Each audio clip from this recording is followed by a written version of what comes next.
Hi, hello, and welcome to another episode of Fright Mic. If you're new here, welcome. I'm Sam. I'm Liz. And today, Jalloween continues. Was my intro weird? Did I say that right? Jalloween. Yeah, Jalloween. Jalloween. No, we are perfect. continuing with Jalloween, and we're coming at you with a Dario Argento. I think it's his first one, right? His first slated directorial debut feature. Love that. From 1970.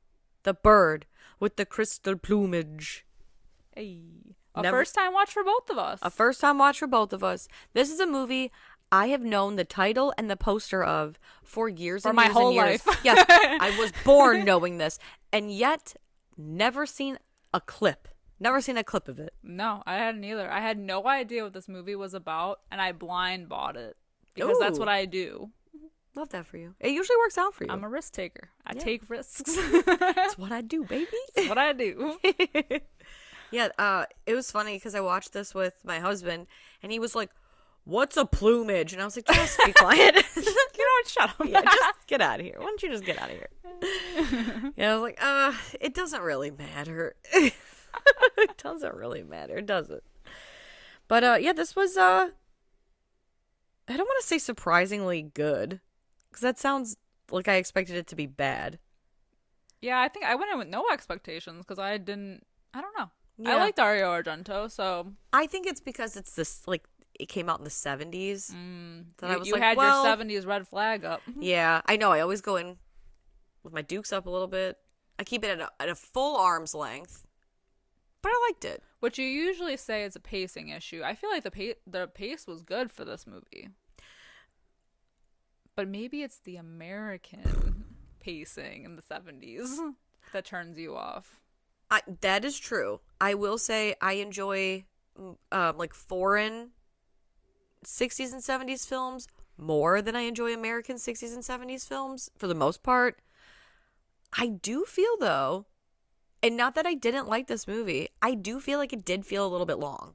It did. Like towards the end, I was like, there's still 24 minutes of this effing movie. And again, I was enjoying it, but I just like, for some reason, it felt like there could, like, I think maybe it just felt a little disjointed because they're trying to find the killer. Mm-hmm. But then, like, the killer will just randomly, like, there will be a segment where it's just, like, a kill, and then... a kill, and another kill. Yeah, and then it's like, oh, they're at this guy's apartment. Oh, he's going over here. Oh, now all of a sudden he's going to this weird art guy's place. And it's like, there's just, like, kills in between. Like, it felt, like, disjointed a little bit. I think it was, like, the setup of, like, scenes.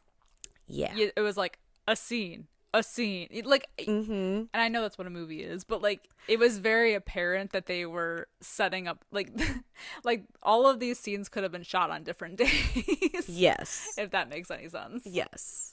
It just felt, yeah, like they filmed this scene this day, and then they filmed this scene this day, and they're like, with no transitions whatsoever, we will edit them together. There was no transition. So it's like I was confused what was happening the same day, what was happening the next day. You know, sometimes I'm like, how did we end up here? Yeah, how did we get here? But I still liked it. I think my biggest thing, and it wasn't really a bad thing for me necessarily, but I thought it was interesting how our main character just becomes part of the police.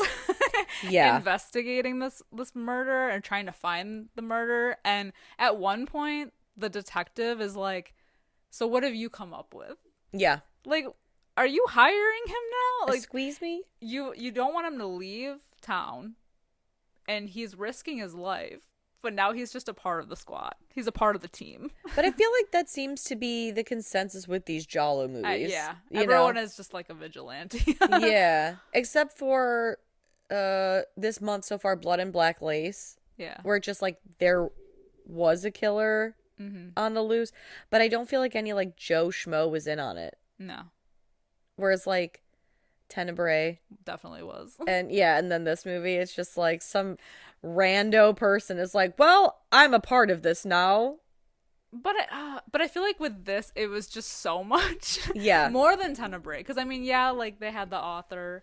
Right. But, and you know, it was, like, based off of his work. So they were questioning him more. Mm-hmm. But with this movie, he was just, it was like he was the head of the investigation more than the detective was. For sure. He was going out talking to people. Yeah, he was on the streets. He was on the streets. Doing the hard-hitting research. Yeah. He goes to visit a recluse artist who in the bad part of town.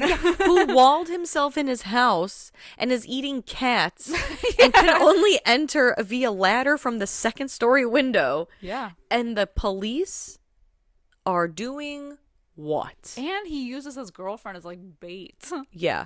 Which, by the way, let's talk about how I feel like I was like the two main characters, or yeah, I guess the main character. So Sam, for sure. Mm-hmm. Sam is our main character, who witnesses an incident and then gets roped in by the police. You know, he's basically now unofficially part of the squad. And then his girlfriend, right? Yeah. Not just a friend. No, because she's constantly trying to have sex with him. No, and he's constantly not having sex with her. They're definitely dating. Okay. His girlfriend, Julia. These two reminded me of, like, American actors and actresses. Mm-hmm. And, like, I don't know why, but I just was like, oh, like, Sam, the main character, he reminded me a little bit of Brian Molko, who's the singer of Placebo, if anybody knows that. I don't know why, for some reason, I was just like, oh, he reminds me of Brian from Placebo. So that's, like, all I could think of. And then, tell me if I'm wrong, but the actress who plays Julia, does she not remind you of Eileen Davidson? I could see it. Right? Yeah. Especially, sure. Yeah. Oh my God. That's, like, all I could think. I was like, she looks so familiar. And then I was like, oh, she looks a little bit like the big doe eyes. Yeah. Oh my, and it's like a little bit of the mouth too, something, but like gorgeous. I think the actor who plays Sam in this movie specifically, I've never seen him in anything else. Me neither. So hot. Yeah, I agree. So hot. I agree. I was like, oh, he's doing things. he's doing a lot in this movie. He's doing a lot.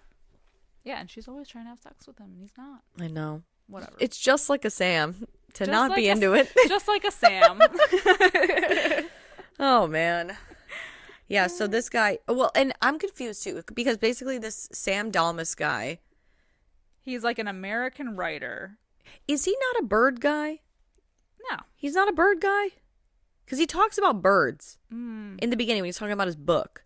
And I thought he was like a guy who wrote a book on birds. Oh, maybe. But I don't know, because later on in the movie, the guy is the one who identifies the bird. And I just kept thinking, well, aren't you the bird guy? Well, I just know that he is an American writer who's kind of like at a standstill with his work. So he's living in Rome currently. He like takes a trip. Right. Right? Yeah, well, he wants to head back to America because he's clearly not making any money here with his published works. And But like, Julia's like a model. Well, of course she is. Yeah. She's stunning. Stunning. Ooh, stunning. But one night, Sam is just, wrong place, wrong time. And there's an art gallery. And it's all windows. It's all white on the inside. And windows. And weird Tim Burton-esque statues. And he sees what looks to be... So it's a woman in a white jumpsuit. With red hair. Stunning. And there's a person dressed all in black with gloves and everything, and there's a knife in the mix. Very Zorro-esque. And I always want to say man. This has been my challenge through this Jalloween. It was like every time I want to say like the masked man. Yeah. But so like this the masked crusader. The masked crusader, the killer. We see the woman get stabbed by the killer, and she's fallen to the ground, and Sam's trying to help, and he gets trapped because this gallery entrance, high security, it's weird, man. It's very 13 Ghosts. It is, because it's all glass. It's all glass sliding doors, and he's banging on the glass, and he ends up getting trapped in this like Vestibule? Yeah, vestibule. I was gonna say like mezzanine, but that's not the word. Yeah, vestibule. And he's watching this woman, and I do think it's not funny that she got stabbed, but I do think it's hysterical that he's banging on the glass, and the entire time she's just going, like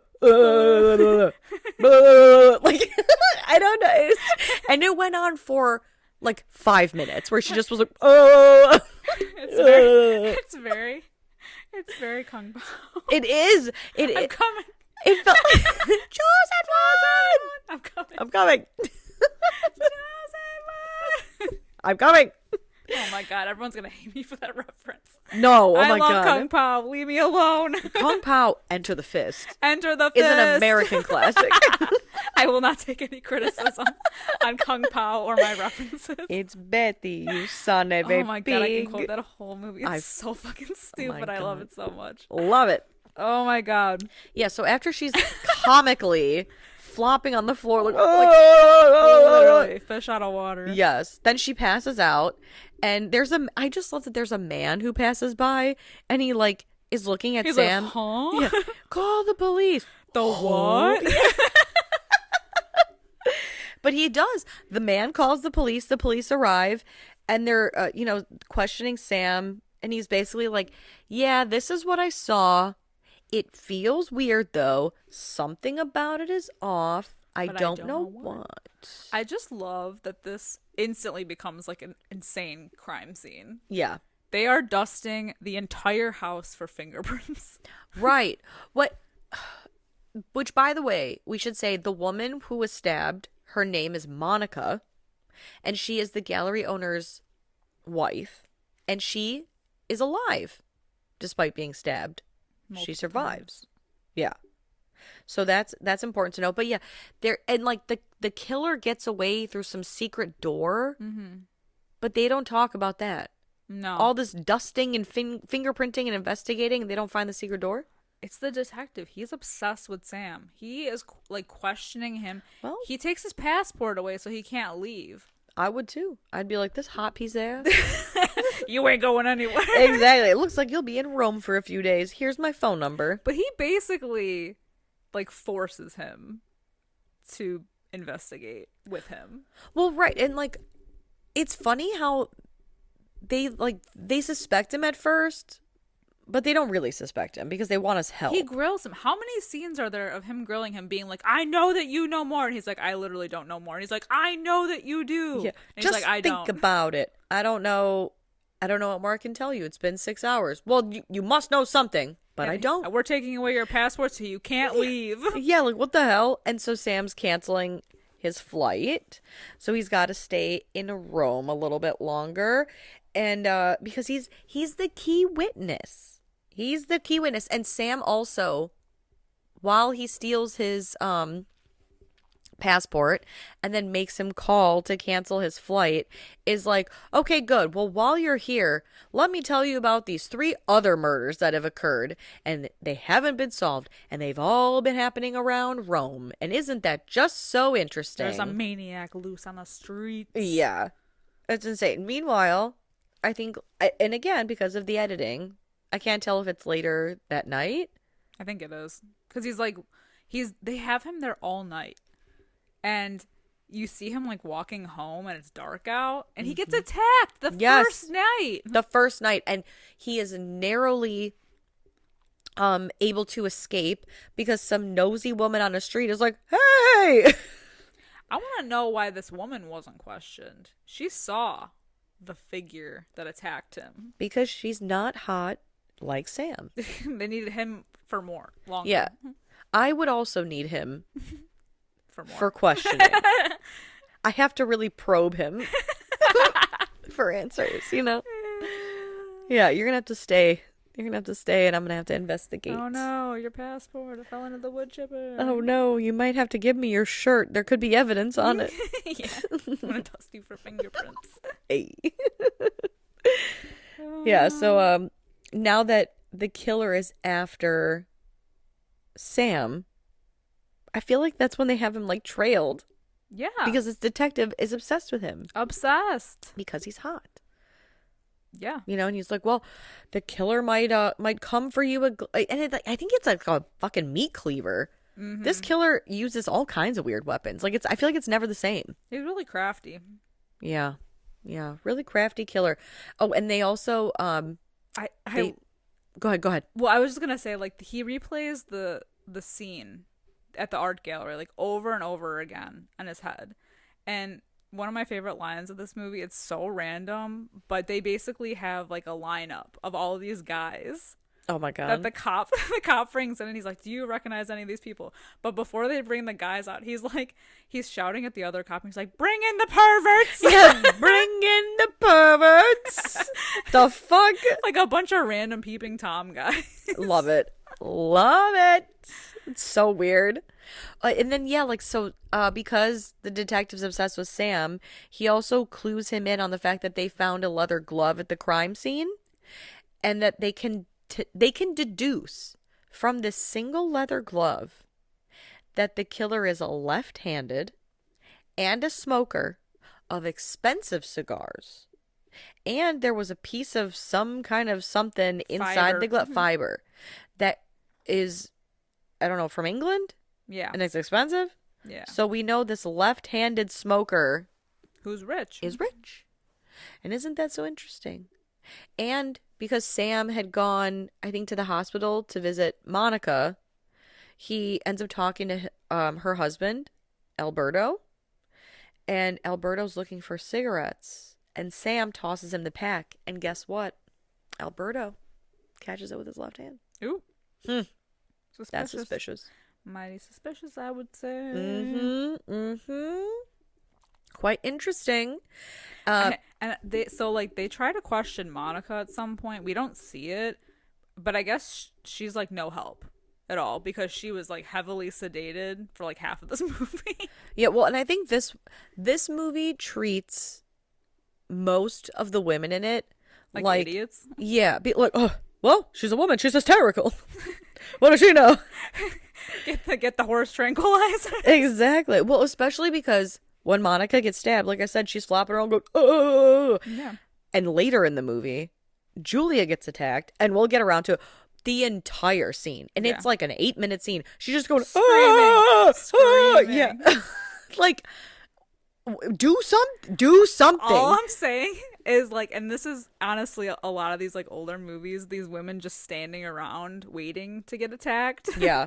I like can't. Like the killer is literally getting in with like basically it's a butter knife through an oak door. It's it's gonna take him 10 hours to get through that door, and she's standing there just going, ah! I'm coming. Yes, exactly. Ah! Or like the fucking Michael McDonald kill in Austin Powers. Literally. No! Move. Yeah. Move. Literally. That's that whole fucking scene. The pace at which these women are not doing anything. Yes. All of these women. Hysterical. Jump out the window. I don't know. I know. Make yourself useful. More crafty. You're just waiting for imminent death. Because have we seen Wait Until Dark? Because Audrey Hepburn was blind in that movie and was more useful than this woman with clear vision and 2 good working arms and legs. Yeah. What the fuck? That's a great movie. That is a great movie. We've done that on the podcast. We did. Go and check it out. Hell yeah. Yeah. But back to this. So good old Sam, who is now just a part of the task force. Yeah. Task Force X. Yeah, exactly. He takes it upon himself to kind of research these 3 murders along with, his girlfriend Julia. And he's like, oh, one of them worked for like an antique store. I'm going to go do some investigating. And I just love the queen who runs the shop. This man, this flamboyantly gay antiques dealer, because he's into Sam. I mean, and I would be too. He's chasing him around the store, cornering him. Everybody is in this movie. It's because he's hot. You know that Dario Argento said that Sam, the actor who plays Sam, was like one of the hardest actors he's ever had to work with. Well, well, what do you want? Just throwing that out there. I mean, he was fantastic. Did he say why? I don't know. I think the guy was just like really intense. Oh, You know? but yeah. I was gonna say, well, I guess that's a good thing, but I hear Tom Cruise is intense. Yeah, And that's not a good thing. way. You know. Or Christian Bale. Remember his little meltdown? Yeah, I remember that. Yeah. Oh, well, that's a shame. Sometimes people go a little too method. Yeah. Whatever. It's all good. It's Well, all good. I still have sex with him. I mean, that's all that matters at the end of the day. It's true. Because at the end of the day, I mean, this guy was in like every scene, so yeah, he had to go. Sam he had is to go the hard. movie. Right. And he goes down, like I said, to this antiques dealership place, whatever. And the art dealer's like, well, I remember that woman who was murdered. Poor thing. Sorry, I had to burp. Took my breath away. She sold a painting to a man, and then she was murdered that night. So just goes to show, don't sell any paintings. And Sam was inquiring about the painting, and they have a black and white, like I guess like photocopy of the painting. Yeah. And Sam asked if he could take it home for research. He just hangs it up on the wall and looks at it, but it's like a really morbid painting. Yeah. Basically of like someone getting attacked in a park. Yeah, and it looks the person who the attacker in the painting looks like the attacker from the beginning of the film. Yeah. Mm-hmm. Black hat, black coat, stabbing a woman. Yeah. And it's like when he puts it up on the wall, Julia's like, "Oh, I don't like that. It makes me feel icky." And he's like, "Too bad." Right, that's too damn because bad. we're investigating. Yeah. Yeah, exactly. We're part of the police force now. Task Force X. Mm-hmm. Well, and it's interesting too because I feel like all the while there's all these interesting like side characters that come in and out of this movie too. Mm-hmm. And like all these fun characters. Yeah, well, and then there's all these characters that pop in and out, and then there's all this like side stuff with like technology too. Like the killer calls Sam. Oh yeah. And he's able to record, and then the killer also calls the detective who's able to just like record. Like why do they make it in modern movies that it's like, oh, trace the call, we didn't get it.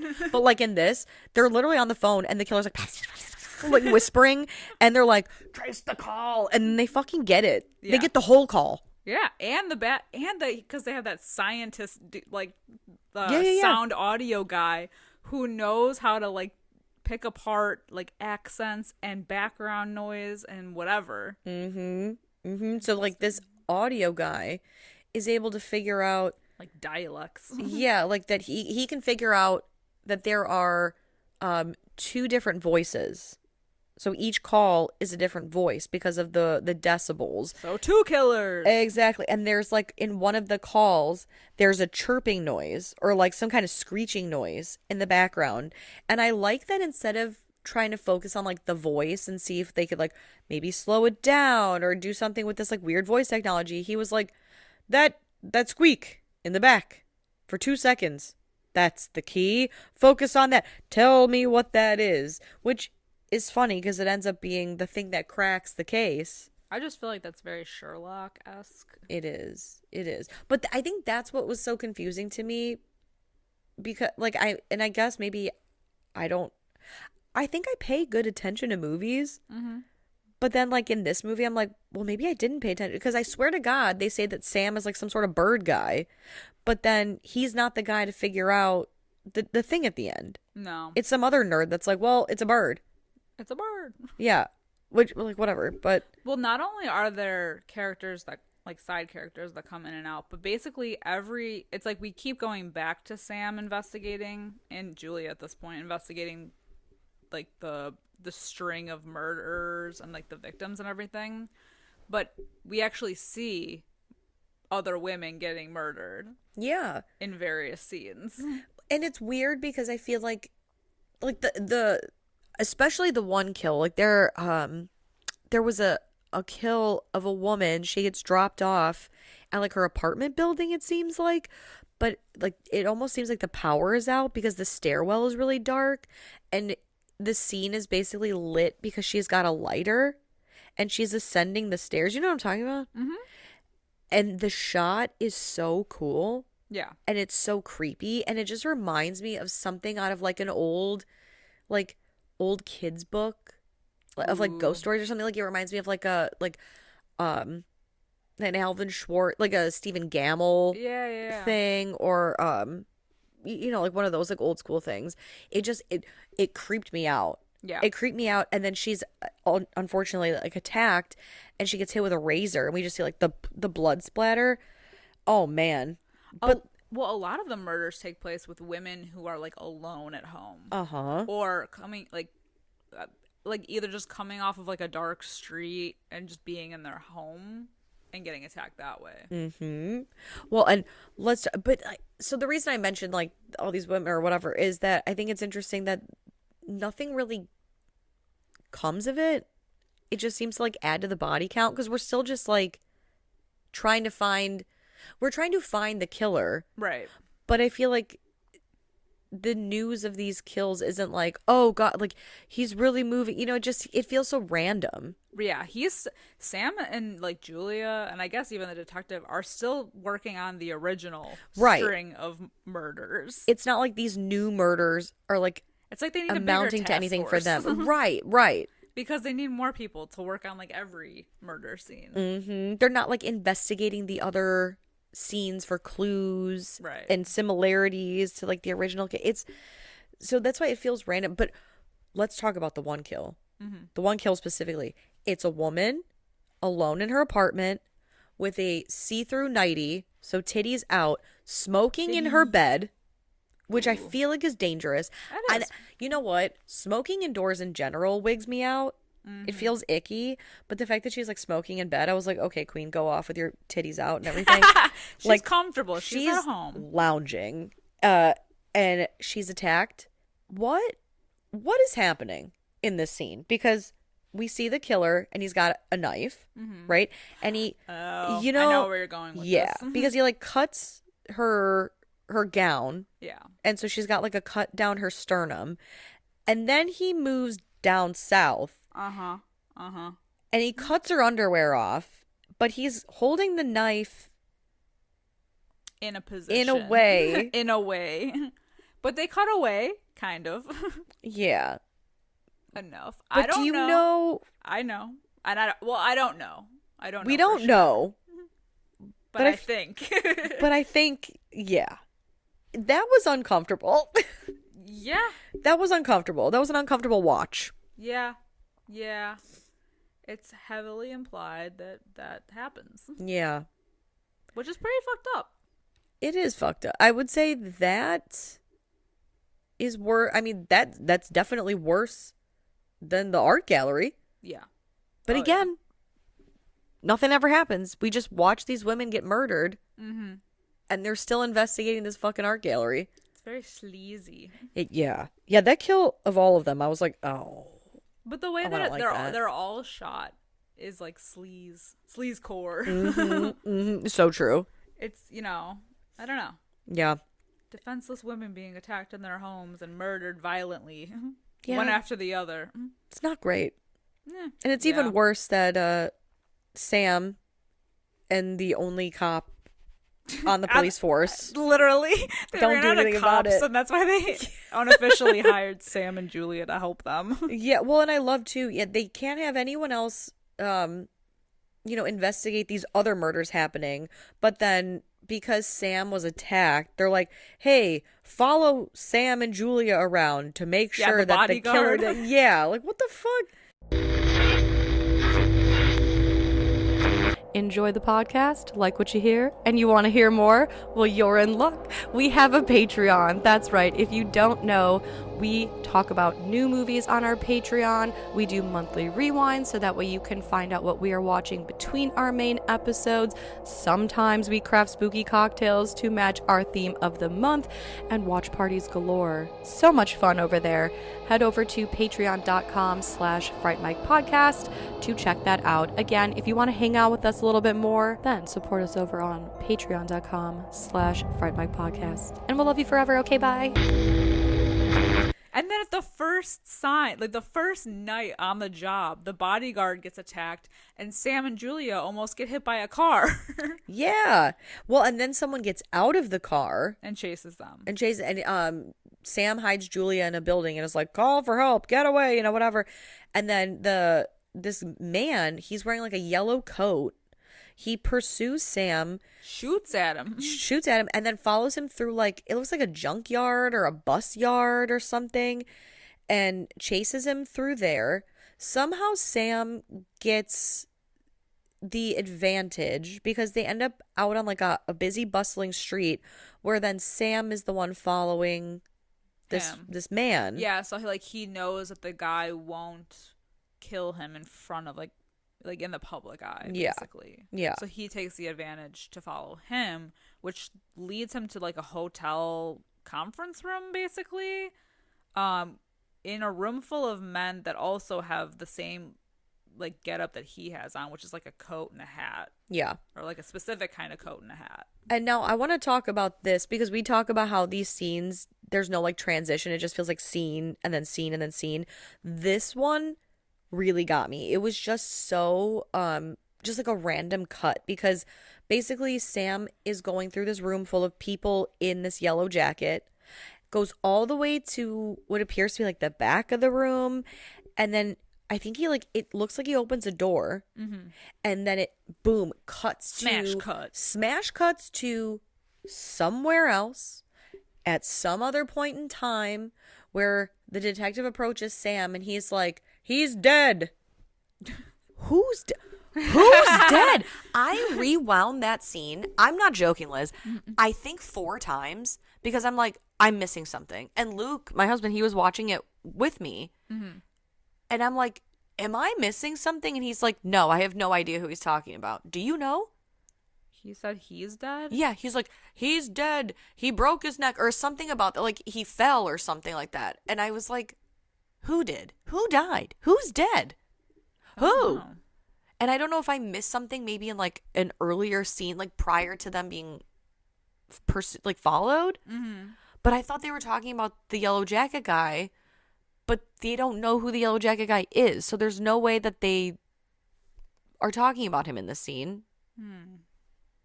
I don't know. It was weird. I feel like I don't remember him saying that. Yeah. I thought it cut to the other woman being murdered in the bathroom. No, it cut straight to like that guy. Okay. Sam being like, he's dead. Huh. I don't know. Yeah, I don't know. I mean, unless I was on drugs, but that's and I don't do drugs. Poor editing, maybe. Yeah. So again, I was confused. I don't know. I don't remember that. It was very strange. Very bizarre. Yeah, but now Sam is. Now I feel like we're investigating. I know. Well, I feel like an idiot. Jalloween has made me feel like an idiot because every time I watch these movies, other than like Tenebrae, I don't know if it's just the way that things are like edited or what. I feel like Tenebrae was like a very like formulaic kind of movie, but like the other, like Blood and Black Lace and this one, I just feel like my brain is like. What? There's too many people. Yeah. I think that's what it is. It's like it's a scrambling of people. It's a Scooby-Doo episode. It's a scrambling. Of just people like people like, people coming in. It's a oh my god. A revolving door of people. It's a revolving door of characters. And I just feel like maybe the way it's edited, I think it probably is. Yeah.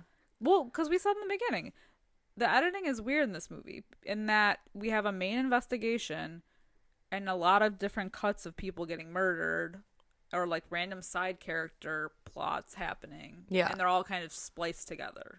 Right, because now it's like crazy. We've gone from the art gallery murder mystery. We see these interspliced segments of women getting murdered. Then there's a Sam chase. And nothing is happening with the other murders. But now Sam has focused his energy on finding this yellow jacket guy. Yeah. And somehow this thread leads him to meeting this man whose name is... I'm going to fuck this up. Faina, thank you. I was and he's a pimp. He's a pimp. I mean, what? Like, what is this fucking... like? And the pimp knows a guy. Yeah. It's like, I know a guy... Who knows a guy? who's friends with a guy. It's very noir. Yeah. And basically, we end up, like, going to some random, like, address. Yeah. And Sam does this without contacting the detective. Right. Or any other police person because they don't exist. Right. And then when he turns up, the guy is already dead. Yes. From an apparent overdose. But I like that scene, though. I like that scene, too. With It the is hand that creepy. falls down. It's creepy. He doesn't notice him right away. No. And that's what's so creepy about it. So you wait for him, and then he turns around, and it's like his eyes take a minute to adjust because he's looking at darkness, basically. Mm-hmm. But it's a good one. I know. And then, like, the yellow jacket guy who followed him, his dead body's there, and he's, like, bloody. It's creepy. It is creepy.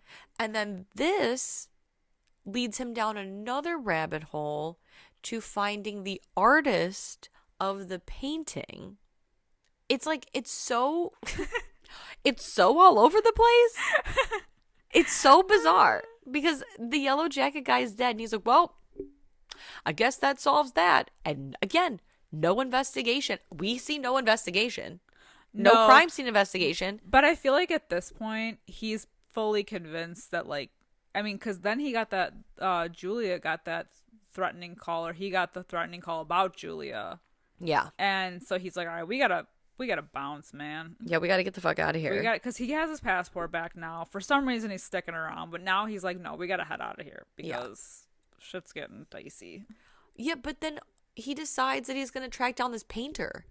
At the last minute. Yeah. He was 8 hours away from freedom. I know, but it just sucked him back in.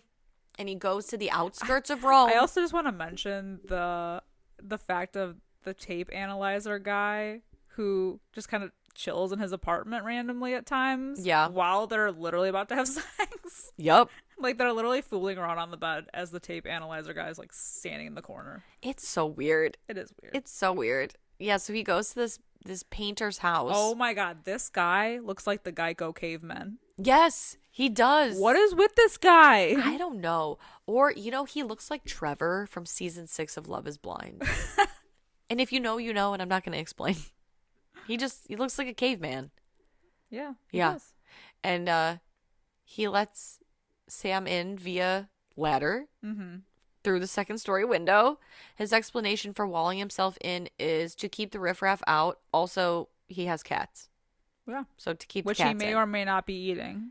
Probably, though. Which he definitely is eating. He's a caveman. Because he says so. Yeah. He's like, oh, why do you keep the cats, like, locked up?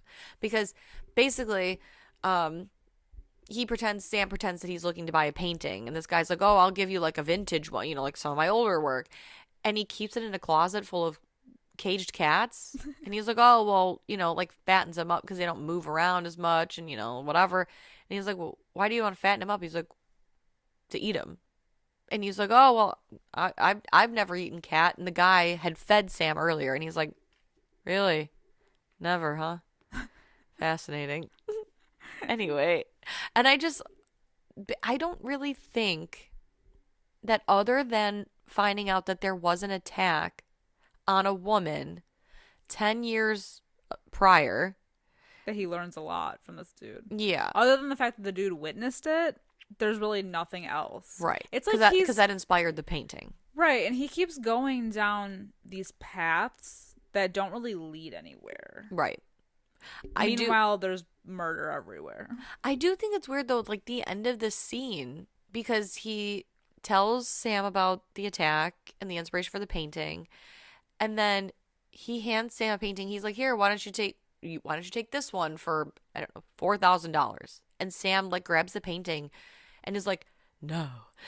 And is, like, seemingly disturbed, but we never see the painting. Mm-hmm. And the guy keeps dropping the price on it, which I do think is funny because he's like, 3,000, 2,000, free. Yeah, it's free. Take the painting. And Sam, like, scrambles out of there, and the guy ends up throwing the painting out the window, which I think is funny. But, like, I don't know. I felt like that. Like, what was so jarring about the painting, and why did Sam all of a sudden just go like, no? It's just another kooky cast of characters. It's just weird. It's just another set. Like the other guy, who is it? The one that's like, I'm definitely not going to help you. Oh, yes. Wink, wink, yes. nudge, nudge. Isn't that Faina? That's Faina, yeah. Yeah. I like him. Yeah, oh my God. Yeah, what does he say? He's like, oh, Sam pays him to help him. Yeah. And he's like, I can't won't take your money. I can't take it. And then he's counting it. Yeah. Then he's like, when will I hear from you? You'll never hear from me. Probably tomorrow. Like, I fucking love that guy. He was weird. He was so weird, but he was so funny. He's a kooky cast of characters. Mm-hmm. Well, and after Sam meets this painter guy, he's stuck out in the country. There's a delay with the trains. Mm-hmm. So it's going to put him home much later than originally anticipated, leaving Julia alone and vulnerable in her apartment. And vulnerable she is, because even after being threatened directly, surprise, surprise, the killer shows up and attacks her. Unbelievable. In the longest, most drawn out, most wacky attack scene I have ever seen in any movie ever. A lot of screaming and standing around. Yeah. Because the killer cuts the phone line. And the lights. And the lights. And apparently they live in a one-room fucking apartment because she's just literally... And she pushes... she finally, like, because she's like, like running around the apartment in the dark, not knowing what to do. And then she finally decides she's going to push the table in front of the door because the door handle's jiggling. With the butter knife coming yes, through. The butter knife is literally whittling away at this fucking 10-layer oak door slowly but surely. And she's just like, what do I do? Like hysterical. And then, I mean, she lays on the floor at one point. She's literally laying on the floor going, this is it. This is it. It's literally unbelievable. It's so unbelievable. Like, hysterical woman is hysterical. That's when you start grabbing things that could be weapons. Yes. And hack away at his little hand with the butter knife. Exactly. Like I said, fucking wait until dark. She is blind and is being attacked. She's so crafty in that movie. So crafty. Meanwhile, Julia over here, fucking good old useful Julia, just, this is the end for me in about an hour and a half. Like, what the fuck? And then, so ultimately nothing happens because... She passes out and the killer flees. The killer flees because Sam comes home and he gets through the door somehow, even though the killer was going to take 2 hours to do so. And then all is fine in the morning. Except that guy who busts in. Like, what? And he's like, oh, by the way, I figured out the sound. Like, who are you? Why are you going to Sam's house? Tell the other police. Tell the detective. The actual police, not the guy. A random dude. Yes. Who you just decided should be a cop. It's so weird. He's like, oh, yeah, I figured out the sound. I love how his house is the central yes. of Task Force X. It's the secret meeting spot. My God. It just reminds, oh my God. It's like fucking Death Note. Yeah. When they keep coming in and out of fucking else, you know? Like, Jesus Christ. Yeah, really. Oh my God. But, yeah, he's like, oh yeah, it's a bird noise. And the bird is a something in Latin. It's a Birdimus dorsimus. Maximus. Yeah. And they are native to oh my God, where is it? I wrote it down. In Siberia. Oh, northern Siberia. I was gonna say Norway. Yeah, I was gonna say Peru. I don't know why. This is why I wrote it down. Yeah, I'm glad you wrote it down. I did not write it down. Yeah, it's native to Siberia. Oh, I did write it down. It's fine. We're recording this late. Forgive us.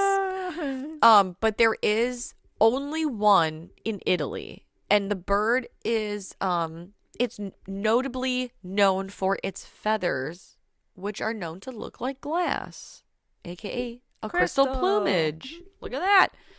And so they're like, oh yeah, there's one in Italy. And the bird is so finicky that it would have to be like well taken care of. And there's only one place that a bird like that would be well taken care of, the zoo.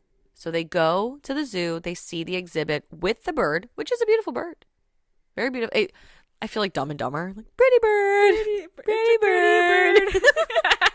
Pretty bird. But they see like, oh, well, the call has to be coming from... Inside the house. Inside the cage. The bird's the killer. The bird is the killer. Yeah, the end. No, but the bird cage gives a major clue because Sam... who was following the cops. Of course. Probably drove them there because they forgot their car. They have no car. They have no car. They rely on him for everything. Yep. He recognizes the building that is right next to the zoo, which is Monica's. From the beginning. Crazy. Monica from the beginning. If Stabbed only- like 50 times, Monica. If only the police could have connected those dots.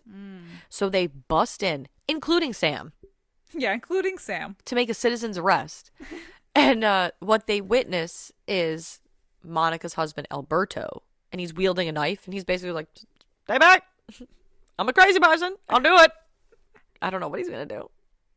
But, yeah. It's just, it's crazy because they're trying to, I guess, like, subdue him. Apprehend. That's the word. And he backs onto the balcony. And out the window. Yeah. And they're trying, they're trying to pull him back up, but he slips and he falls like 3 stories. I love he falls 3 stories, lands on his head basically, brains on the sidewalk, and yet they go down to meet him. Yeah. And he's still talking. And they have a microphone with a recording device in his face. And he's confessing. Yeah. Sir, with your brains out, tell us how you did it. Tell us why. What was your motives? Literally. So the man is recording his autobiography while he's dying on the sidewalk. But he confesses. Not since Gale Weathers have I seen investigative research quite like this. Yes. And he These confesses scumbag to cops. everything. I know. What the fuck? Sir, while you're on your way to the pearly gates, could you just into the microphone Can you real break quick? down your methods? Yeah. What was your murder weapon of choice? Why did you stab that woman in the vagina? Yeah. Tell us. What's up with that? Yeah, what's the deal with that? What's up with that? It's crazy. And amongst the chaos, Sam loses sight of Julia. And he literally wanders. Now it's daytime when they go to this building to find Monica. it's like noon o'clock. It's like noon.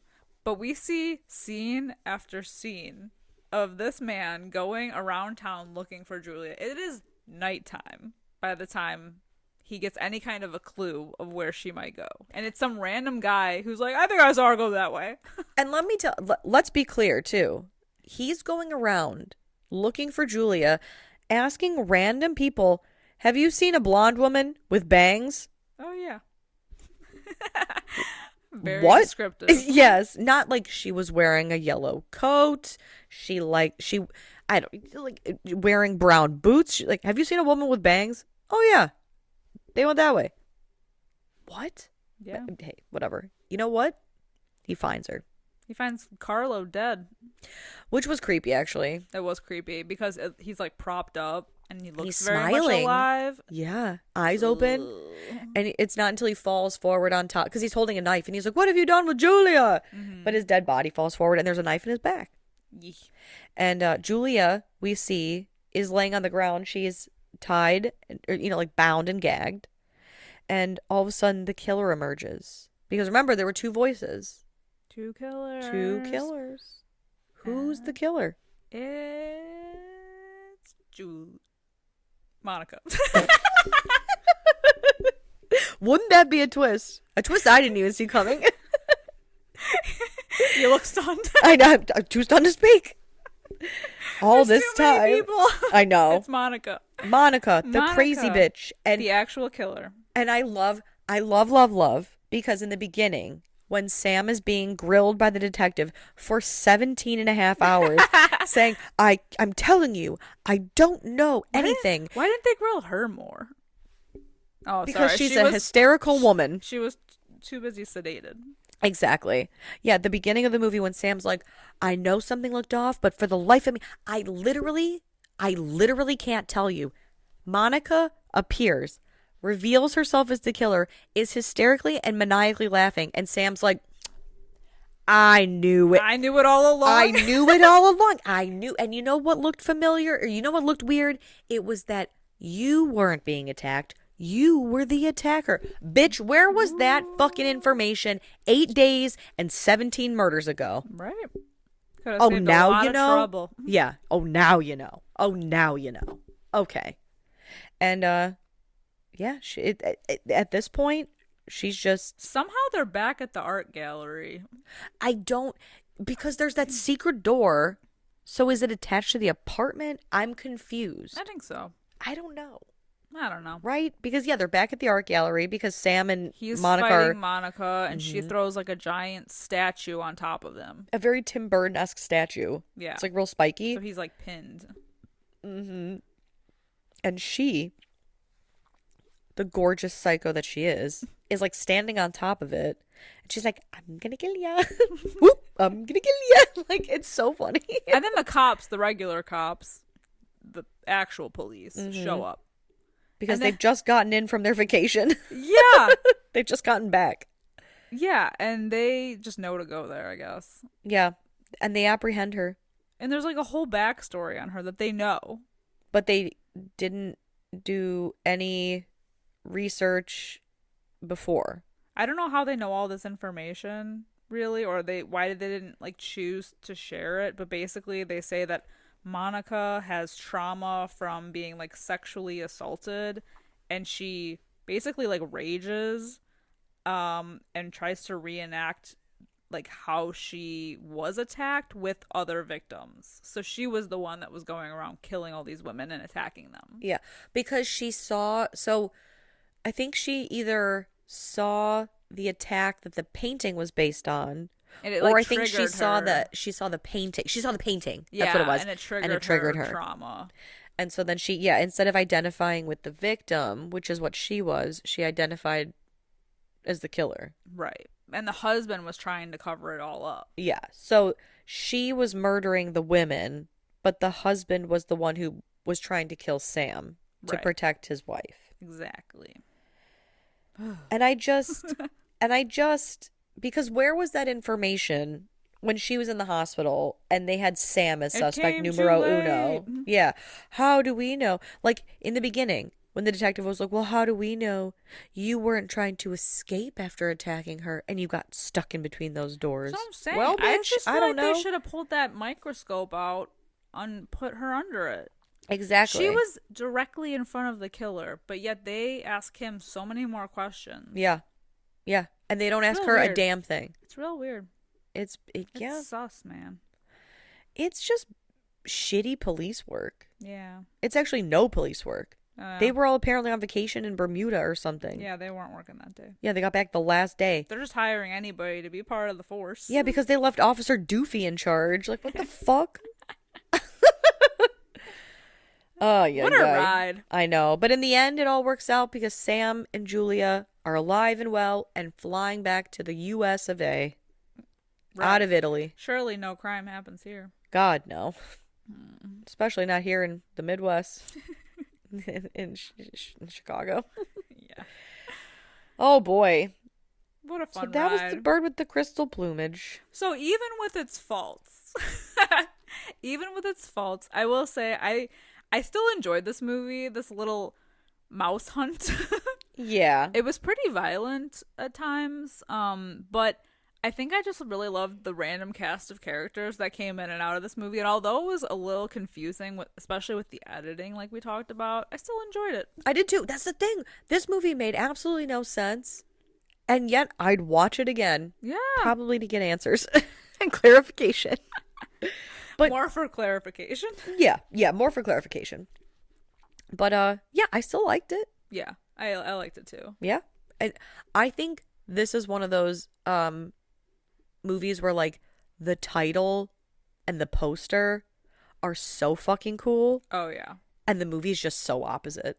It's like so wacky and weird, but the poster is fucking cool. Like And the title, the poster makes it look like it's gonna be something really dramatic. yes. And then like- there's this. Yeah. And then there's like insert 90s sitcom wacky music. Well, I think that's what's so weird about it is that they have these like super kooky characters that come in and out, and there's actually like dark humor here, but then there's like really violent scenes cut in between them. Right. So like the tone of this movie is all over the place. Yeah. And the editing is just so, it feels Strange. blunt. Yeah. It feels Hard cuts everywhere. Yeah. Yeah. So Yeah. I don't know. If you had to rate it, What did we even do the ratings? We didn't do the ratings for this. No, we didn't. Shit. Well, it has a high score. On It does. IMDb, it has a 7.1 out of 10. It has an 85% on Rotten Tomatoes.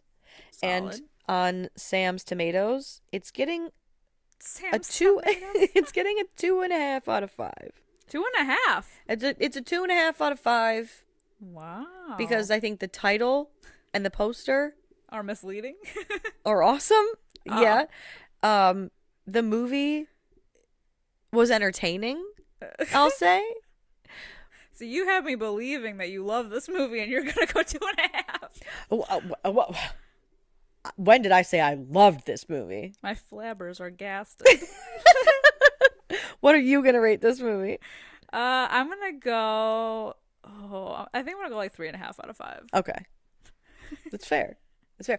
I think I'm just bad at understanding these movies.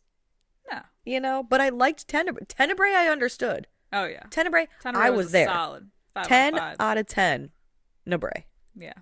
Hey. But the last two, I'm lost. You lost me, baby. No, I wasn't too lost watching this one. I felt like maybe the only parts I was really confused at was keeping track of the random men. Right. Right, because there's that pimp guy that's in jail. The pimp guy, the pimp's friend. Who the fuck's he? Yeah. Like, yeah. it's all over the place. Yeah. So, like, that was a little confusing. Mm-hmm. But for the most part, I feel like I kind of got it. Yeah, I mean, I laughed a lot in this movie. I also cringed a little bit in this movie, especially the violence against the women, the kills, and the fact that nothing ever came. Like, I'm not over that woman getting probably shanked in the vagina. Yeah. I'm not over it, and I didn't even This see is Dario it. Argento's first movie. Yeah, well, and he that's was the thing. learning. He was just learning. He was learning. It's his first kill. You know, and it all it's a good first. It all, It's a good first one. It's a good rough draft because obviously he made masterpieces later. Exactly. Well, that's the thing. That did make sense. Yeah. Yeah, exactly. So this one, yeah, I think it just kind of went over my head a little bit. Yeah. But it's fine. It was all fun. It was all fun. I agree. You know? But those are our opinions on The Bird with the Crystal Plumage, the movie with the cool title, and maybe not so cool. Maybe not so cool. What content? I don't know. Anyway, those are just our thoughts on The Bird with the Crystal Plumage. Let us know what you think of this movie. Maybe provide some clarification for me or us. In our Discord. Chat with us about the movie over there. You guys also know we are on all socials. We're on all social media platforms at Fright Mic Podcast. And if you have a moment after the show, if you'd like to leave us a nice little 5-star review, nice little comment, anywhere you can, that would be greatly appreciated. But until next time, I'm Sam. I'm Liz. Rest in peace.